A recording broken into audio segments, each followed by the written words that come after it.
kembali lagi masih di program Tribun Seri Suara Rakyat, masih bersama saya Dodi, jurnalis Banjarmasin Post. Kita juga masih ditemani oleh narasumber Bang Rizaldi, Wakil Ketua Pankalsel. Nah, kita selanjutnya akan sedikit bahas terkait persiapan Pilkada nih Bang, 2024. Nah, khususnya terkait Pilgub Kalsel, PAN ini kan salah satu parpol yang cukup dominan di Kalsel Bang, dan berpeluang bisa mengusung calon nanti untuk di Pilkada, khususnya di Pilgub Kalsel. Gimana nih saat ini Bang? Apakah akan mengusung nih Bang untuk PAN Kalsel? Kalau langkah PAN Kalsel sendiri seperti ini, karena saat ini ketua dari DPW PAN Kalsel itu kan Pak Haji Muhyiddin.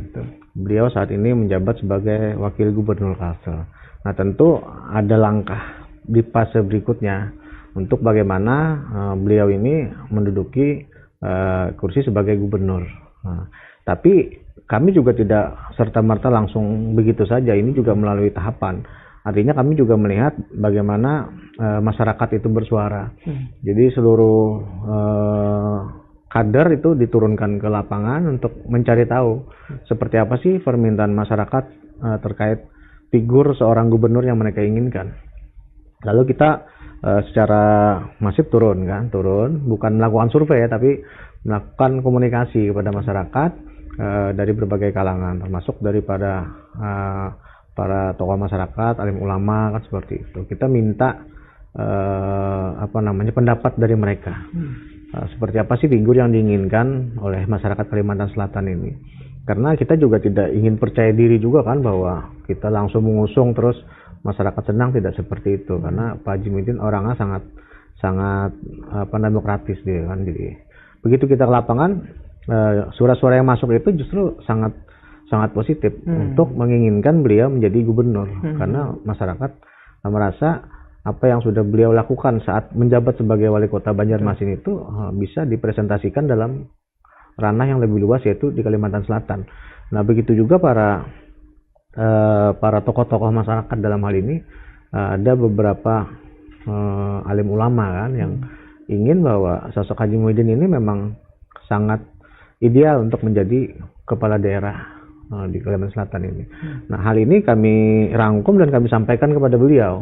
Jadi sebelumnya Pak Haji Muhyiddin ini juga tidak langsung ingin menjadi gubernur, tapi kami yang di bawah ini yang mendorong beliau untuk supaya beliau mau kita usung menjadi gubernur lewat Partai Amanat Nasional kan. Walaupun beliau secara ini beliau adalah ketua gitu kan. Nah, tapi dalam hal ini beliau juga ingin suara-suara dari bawah terus kita sampaikan bahwa masyarakat saat ini sangat dominan ingin beliau untuk menjadi gubernur melalui apa-apa yang sudah kita sampaikan dan melalui komunikasi-komunikasi yang secara intensif dilakukan ke konstituen, ya itu yang kita temukan.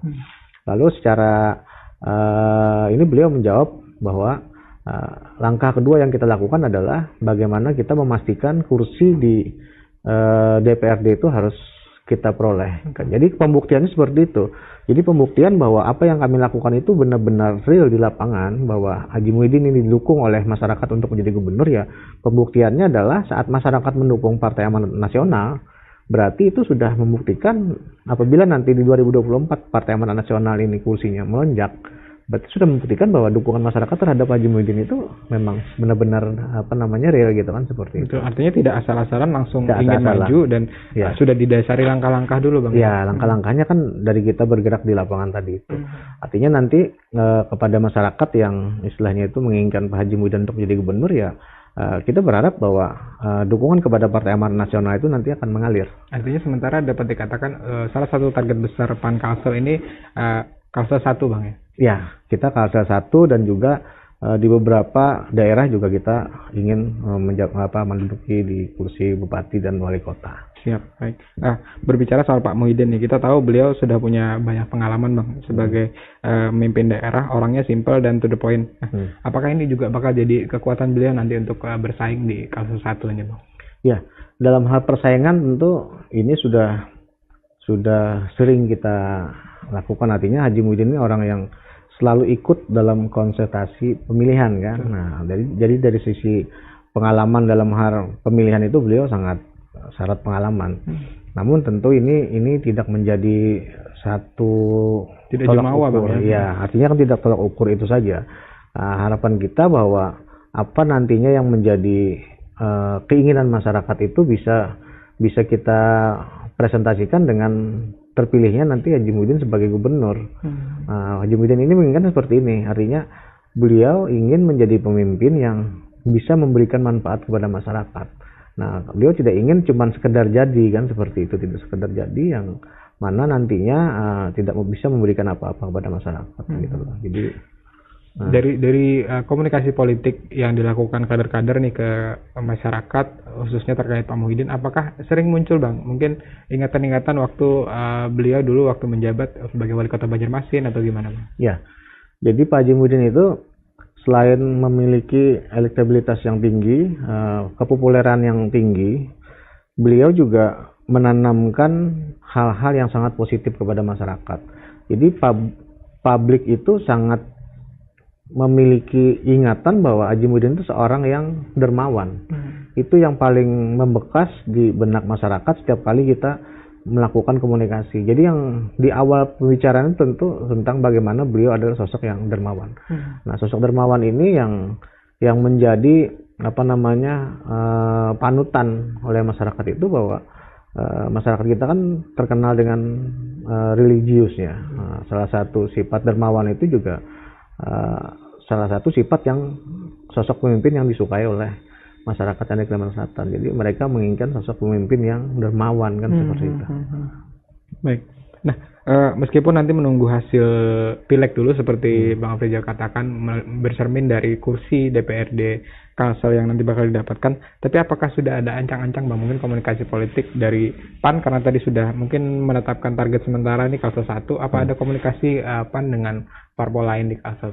Kalau komunikasi secara resmi belum ya, artinya secara resmi yang istilahnya itu yang benar-benar akan melakukan koalisi ataupun sama-sama itu belum. Tapi sebagai publik politik, beliau tentu sudah berkomunikasi dengan tokoh-tokoh besar, tokoh-tokoh yang memang saat ini berada di dunia politik. Nah, ini selalu terjalin dan alhamdulillah, artinya dari komunikasi itu juga lebih dominan menginginkan beliau untuk maju. Memang ada beberapa orang yang digadangkan untuk bersanding dengan beliau kan, tapi tentu nama-nama tersebut masih menjadi istilahnya itu bagaimana nantinya kita melihat perolehan suara, perolehan kursi untuk bisa memformulasikan ini siapa sih kira-kira yang bagus untuk disandingkan dengan Pak Haji Muhyiddin. Nah, tentu kompetisi ini juga sangat sehat nantinya, siapa nantinya akan menjadi lawan tandingnya. Betul. Kita berharap bahwa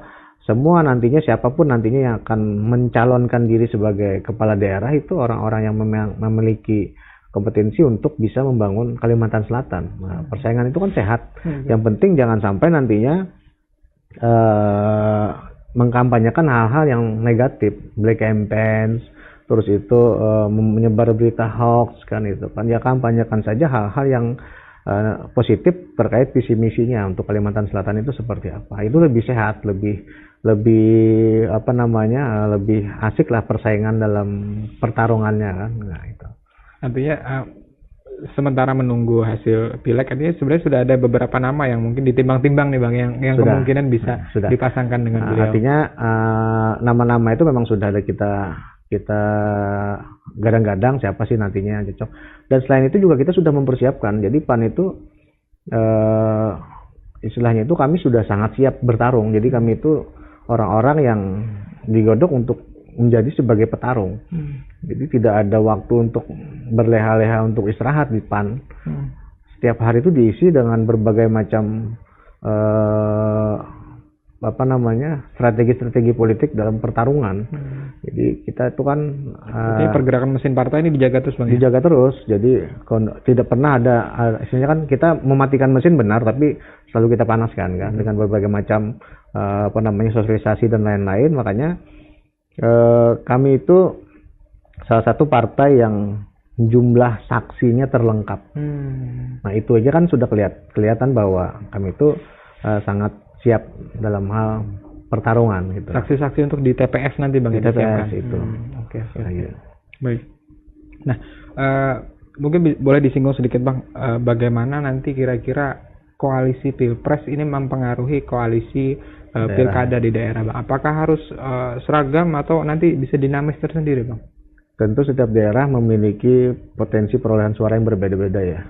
Jadi artinya kalau nanti koalisi Pilpres itu dilanjutkan ke daerah, itu kita lihat nanti kan, kalau memang di daerah tersebut memang memiliki kesamaan kultur, kesamaan kondisi perpolitikannya ya tidak masalah. Tapi kalau ini memang berbeda tentu tidak bisa dipaksakan karena masyarakat itu memiliki hak untuk menentukan pilihannya. Tidak bisa kita hasil dari Pilpres nanti disamaratakan dengan hasil dengan pilkada kan, pil atau pileg. Nah, itu jadi bakal dinamis, Bang, ya? Bakal dinamis, artinya bisa jadi bersilang koalisi. Itu kan tidak menutup kemungkinan. Yang namanya politik itu tidak baku, dia elastis kan, artinya apapun bisa terjadi dalam dunia politik.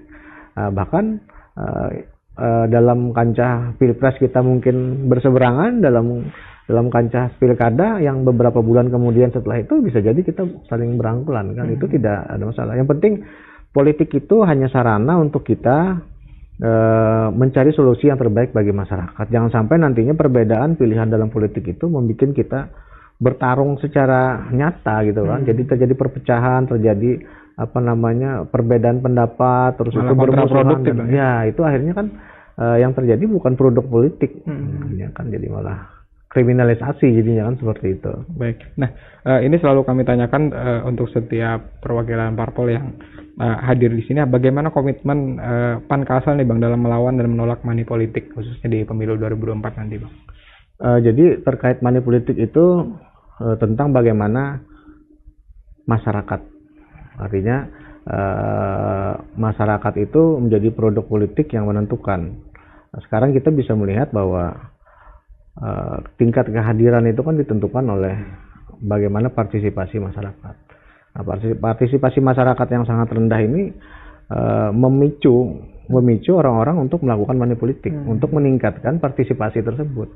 Jadi kita berharap pada pemilih rasional itu untuk peduli terhadap politik ini. Ayolah kita. Kesadaran pemilih juga penting berarti, Bang? Iya, kesadaran pemilih itu. Karena begitu pemilih rasional ini meninggalkan ranah politik ini, ya ranah politik ini akan diambil oleh orang-orang yang melakukan transaksional dalam ranah politik. Jadi itu sangat penting. Jadi begitu orang-orang yang memiliki rasionalisasi dalam berpolitik dan mereka mau berpartisipasi, tentu suara-suara dari mereka itu sangat dibutuhkan oleh caleg-caleg yang rasional juga.